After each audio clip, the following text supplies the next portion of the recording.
I am enraged, people. Let's talk about these prisoner releases and how Israel has come to this situation that we find ourselves in.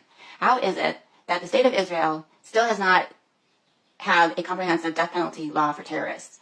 Why is it that if there's a terrorist attack and at the time there's somebody close by, IDF, reserve, civilian, anybody who has a weapon that is able to stop the attack and kill the terrorists at the time of the attack, nobody says a word. Nobody is saying, oh no, we shouldn't have done that. We should give them their dignity and rights and have them go through a trial and then send them to prison for life. No, nobody says squat. Okay? But the problem then becomes when they're not killed right away during an attack, or if they're only injured. And then we have to arrest them and put them on trial. And then we still don't give them a death penalty. We let them go into prison and sit in a jail for years and years and years. And they are able to live life, get benefits, have comfortable positions, do all these things. And then to just sit there until they spend a few years and then get released in these deals, in these hostage deals or a lesser sentence. And then they go out and commit more terror attacks. Our innocent blood is on the court's hands and on the Israeli people's hands who keep allowing this to continue. Where are all the protests? The Kaplan protests that are screaming, Demokratia, Demokratia, and not protesting that these terrorists are put to death, but instead are wondering about their conditions, whether they're getting enough food or clothing to make them comfortable. What is wrong with you people? What is wrong with the people here in Israel that are allowing this to happen? The blood of our people is on your hands. You seem to care about the terrorists more than you care about your own people.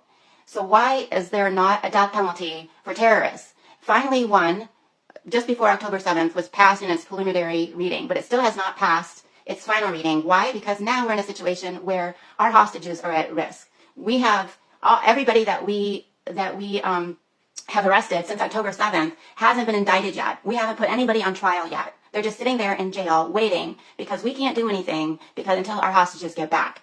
And now we finally are starting to learn our lesson, and we're denying the prisoners benefits. If they're an Israeli citizen or resident, they're no longer going to get any compensation from the state. But we still haven't made it all the way to the death penalty. We're doing everything but giving them the death penalty. And so why is it that it's so hard for the coalition, the people in the coalition, to make this decision? There are people, the majority of the people, Israelis here in Israel, are for the death penalty, for terrorists. But we have people in the coalition, even the Haredi parties, are against the death penalty because of some weird concept that they think that we're going to make a mistake. When it should be clear to anybody who commits a terror attack that they're guilty. So, and the Attorney General is stopping it because they think they have the authority to decide whether we have a death penalty or not. They are calling it inhumane. The president has come out against the death penalty. And a lot of the people that we have committed death penalties for previously all throughout Israel's history have been commuted or not enacted. Like, wake up, people. I think it's time that everybody seems to wake up and understand what needs to be done. Do you want to keep doing this over and over and over again, releasing all these terrorists, and to get a few of our hostages back only to have more hostages die because of it? Like, seriously. And now we still can't even win, because even when we release the prisoners and we decide to deport them so they're not here trying to commit other terror attacks against us, that's still not good enough for you. Now we have protesters protesting the deportations because now it's going to make it harder for the Mossad to keep track of them all over the world. And they could still commit terror attacks abroad against Israelis or Jews, or they could still incite people here to commit terror attacks. So it does nothing. But you know what does something? Executing them.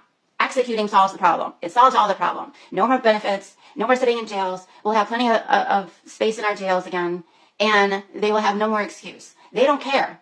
They don't care if they die. They can go to paradise. Let's help them go to paradise. Like, why is it in our Western thinking that we have to give them rights and dignity and all these benefits? They don't care. Let them go to paradise. Let Allah sort it out. We don't have to deal with this anymore. Just stop being stupid and get with the program and start executing these terrorists that are trying to kill us, instead of trying to be nice to them and giving them food and comfort and clothes and all these things, all these benefits. Stop it. Stop it, Israel. Stop it.